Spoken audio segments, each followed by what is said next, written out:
What is going on, guys? Money Webby here, back again on Wednesday. Got a beautiful 10-game slate here tonight, and I got 6 of my favorite plays on the slate. My money 6. So before we get going, like always, be sure to spam up that like button. It helps me out a ton. It's huge for my videos. So let's try to get over 100 likes on this video. That'd be greatly appreciated. And I hope you guys enjoyed your Christmas, had some good time with some family, or just enjoyed some time off to yourself, or however you celebrated the day.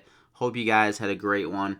And yeah, let's get into the plays though. First guy up, I'm going to go with Karl-Anthony Towns here at 9,400. I think he's going to go to town in this matchup against the Bulls. He went absolutely off against them their first matchup. 73 DraftKings points, 35 points, and 23 rebounds. So like he hit a ceiling in that matchup.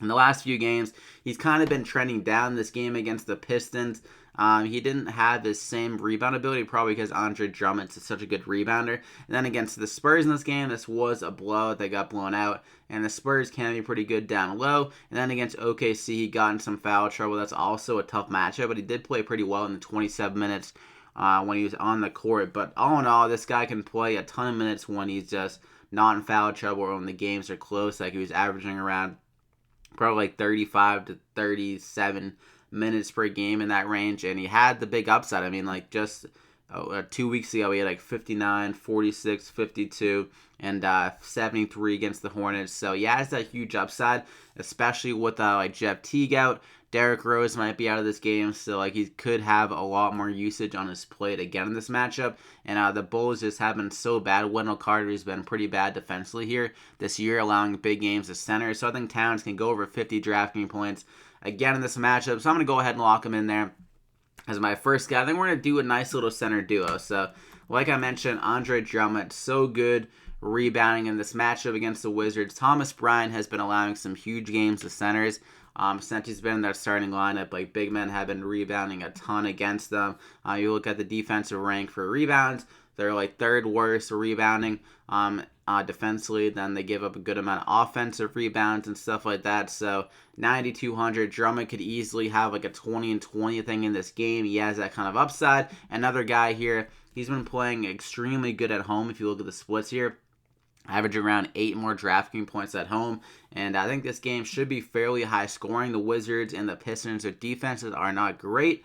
The Pistons a little bit better, but especially Washington, they get in these high scoring games and they throw up a lot of shots, a lot of threes, so Drummond can easily get huge rebound numbers, like I said. So I'm expecting a huge game from Drummond. I'm going to go ahead and lock him in there as my second guy. Then we're going to go with Luka Doncic. Everyone has just been this guy's like the talk of the town and for the NBA world at 8,300 here. I think he has huge upside again. Without Dennis Smith Jr., it seems like he's kind of taking his game to the next level with some more possible kind of usage and shot totals. And now if you look at his game log recently, he had a tough game against the Wizards. I believe he got hurt in that game or something like that.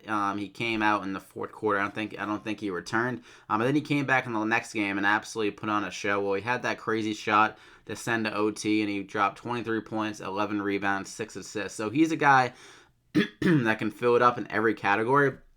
And his assist total can even be higher, like I mentioned, with him kind of running more of that pure point guard role with Dennis Smith Jr. out. So like his game log, like I said, huge numbers recently, 49, 53, 52, and 3 of the last 4 before that OT game, and then he got 47 in that OT game. So this game should be one of the fastest paced games, one of the higher scoring games on the slate. So, and the guy that's like the lead force on this Mavericks team, the Mavericks have been playing a lot better at home. So I'm going to go ahead and lock in Doncic there as my third guy. Then I'm going to go with Bogdanovich here. This guy's been up and down as the Knicks rotation. I'm not the Knicks, the Kings rotation.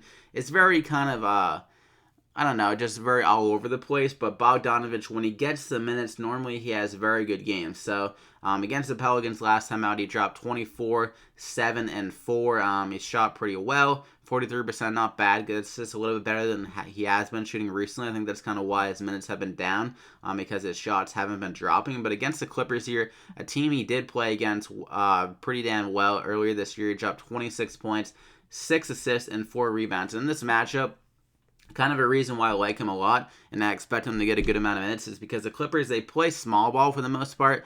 Like, they got Lou Williams coming off the bench, Montrezl Harrell, who plays the 5 for them, who's not really a true power forward. And then they got Gallinari kind of playing the 4. and he's not really a true power forward.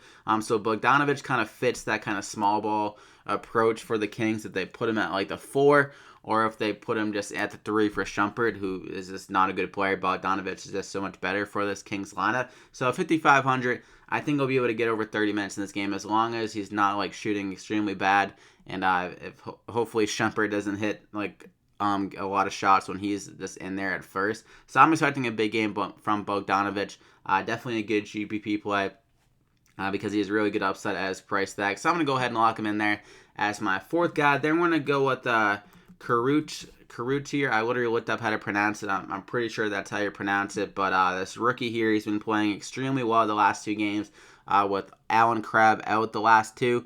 Or just however long he's been out. I know he's going to be out for this game again here. And Karuch, as he's entered the starting lineup, he's looked extremely good. Even like when I saw this guy earlier in the year, I could just tell he just has that kind of build to be a solid NBA player. He has extreme like athleticism. He's super long. And I think he can have another solid game here going against the Charlotte Hornets. And a guy like at 4,600 that has been playing 33 and 34 minutes the last 2 games. And they don't really need, the only really true backup for him is DeMarre Carroll, who hasn't been playing well this year, and they probably want to develop their second round draft pick. I mean, the Brooklyn Nets, they've been really struggling recently, and it's not like they're going to be able to make much noise in the playoffs, so you might as well develop these younger guys, and I think he's a nice little piece that they could have, nice little steal in the second round of the last draft.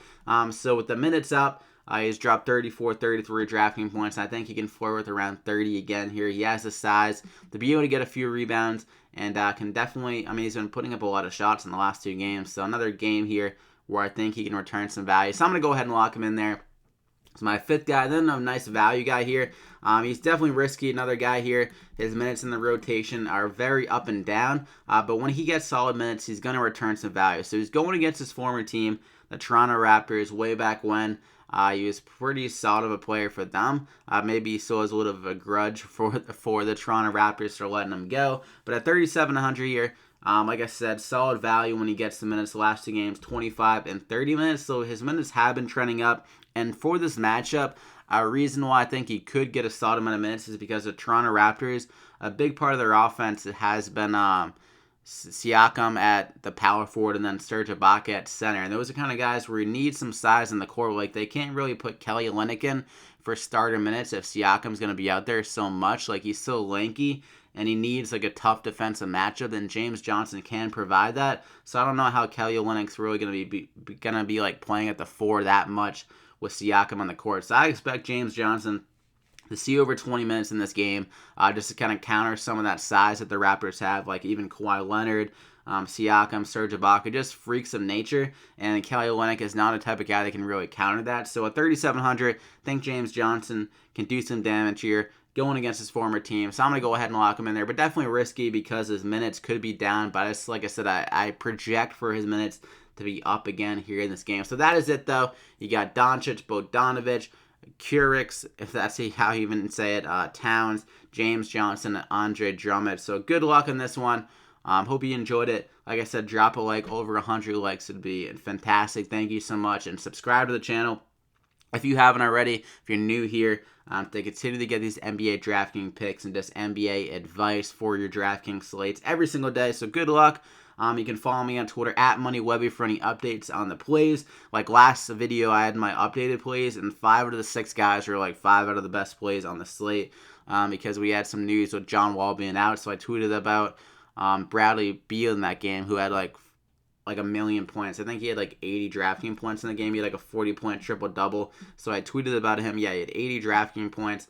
Devin Booker went off in that game because it did go to like triple OT. DeAndre Ayton went off. Siakam had like one of his best games of his career. And Trevor Ariza returned some solid value. So like 4 or 5 out of those 6 plays. I did tweet about Mike Muscala in that slate as well. But he got in foul trouble, which kind of sucked. And the better value guy was Satoransky, who started, but I was like in between both of them, but obviously picked the wrong guy. But still, those plays are crazy. So definitely follow me there on Twitter at MoneyWebby for updated plays as value kind of opens up as the day goes on. But good luck, and we'll see you back here again next time.